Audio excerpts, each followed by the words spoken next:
There was another video called Failing Schools, but it turned out to just be this news story about how our education system isn't any good. I could have told them that, and not for the reasons they gave. The problem with our education system is if you score one little 206 on one little IQ test, everybody goes nuts about it. You have to go to a special school. Only, they call it an academy, which really does just mean the same thing. And then the pressure starts. Do better, reach for the stars, live up to your potential, go all out, strive, achieve. Why? You've been blessed with an incredible gift and you're wasting it, Oz was constantly telling me. You should be getting 100% on everything. He wanted me to admit that I got 4 out of 35 on purpose, that I could have gotten 35 out of 35 without breaking a sweat. That was missing the point entirely. To me, this stuff was also easy, that 4 out of 35 and 35 out of 35 were really just the same thing. It was like kicking puffballs and dandelion weeds as you walk across an open field. You could get them all, but why would you? It just didn't matter. Abigail thought I was crazy. I disagreed. And if I was as smart as the IQ test said I was, which one of us was right, I never asked to be right about everything. It just happened that way. When you have the answers before anybody asks the questions, nothing is surprising. When you're in the gifted program or not, you might as well go to the regular school around the corner from your house. I wanted that so much. The students who went to that school laughed a lot, and even when they weren't in the act of laughing, they seemed unpressured. I could hear it in the snippets of conversations as I waited for my bus to the academy. I don't care. Who cares? I couldn't care less. Ask me if I care, like I care. Everybody said they were less intelligent than us, but I thought those kids were really onto something. At the academy, people cared too much, which was why we laughed so little, and unpressured was the last word you used to describe us. So why couldn't I convince my parents to let me transfer? Was that argument beyond even my intellect? Did it require an IQ of 207 or better? I was failing at failing. The teachers were on to me. They'd never let it happen. There was a conundrum here. A, only sheer genius could get me out of the academy. B, anyone showing sheer genius is sent to the academy. I used to spend many hours pondering this. Back in the days when I had many hours to spend pondering, that all changed when Donovan Curtis told me about YouTube. This was an important revelation for me because almost everything on YouTube is surprising. I'll never forget when Donovan showed me how to use it. He clicked on a video and, for 11 magical seconds, we watched a Cocker Spaniel drinking out of a toilet. In those 11 seconds, my world was transformed. What I had just seen could not have been predicted by anyone, regardless of IQ. It was astonishing, simple, and utterly random, the brain hiccup of a collective mind 7 billion people strong.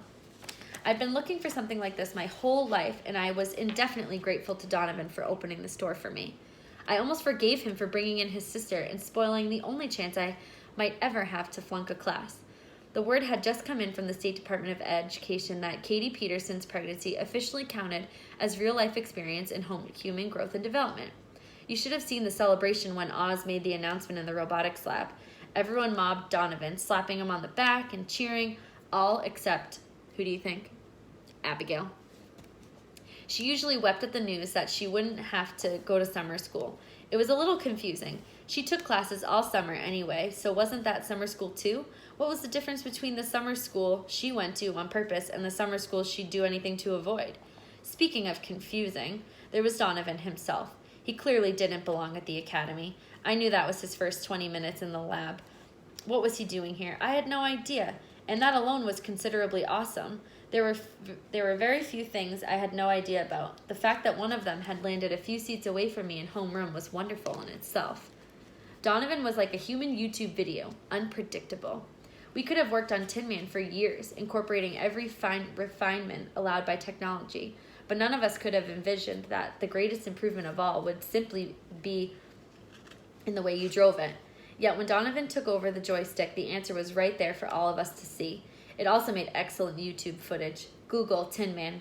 Metallica SquarePants exposes teacher's underwear, and the clip should come up. It already had more than 1,000 page views, making it my greatest hit so far.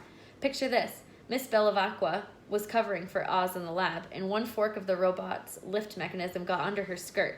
By the time she noticed it, her hem was up around her ears, and everybody was staring at her underpants, which were bright yellow with a pattern of Cartesian geometry. Miss Bellavacqua didn't accept Donovan's apology. You'd think a math teacher who wore Cartesian geometry underwear would have a better sense of humor? but she was really mad. Her face looked like she was being tasered, or at least how those people look in YouTube videos. We were just getting calmed down after that brouhaha when Chloe pounded into the lab, gasping from an all-out sprint. "You won't believe it," she panted. "They still haven't seen Fix the Hardcastle gym, so they're moving the Valentine's Day dance here." Donovan looked uncomfortable. "What do we care about another school's party? Don't you get it? It's on our turf, so we're all invited.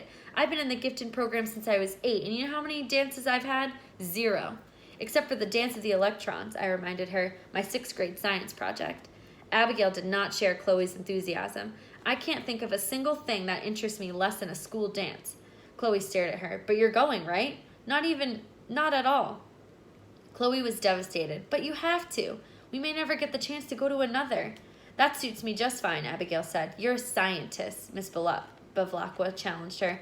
"How can you arrive at a conclusion without any data to back it up?" Chloe jumped on the bandwagon. "Look at this as an experiment, a social experiment. Right, Donovan?" He shrugged. "Don't ask me. I never go to dances." "Well, you're going to this one," said Oz, striding into the room. "I'm making it a class assignment." Abigail was horrified. "Oz, you can't make us go to an event after school." "No," the teacher agreed, "but I can assign everyone to write an essay about it, and if you haven't been there, you'll have to take a 0. "I'll take a 0, I volunteered readily. "You couldn't get a 0 if you handed in a blank page," Abigail said in a resentful tone. She was tight-lipped, but I had a feeling she'd been there. I'd kill for a bad grade. She'd kill to avoid one. Oz panned the room, making eye contact with each student.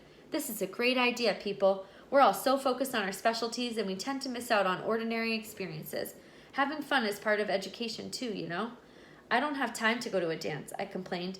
"In the 3 hours it would take me to get there, be there, and get home, I could watch between 70 and 100 YouTube videos, depending on the duration of each, of course." "There's more to life than YouTube, Noah," chided Chloe. "That's where you're wrong," I retorted. "YouTube is life, only better. The entirety of human experience is on that little screen.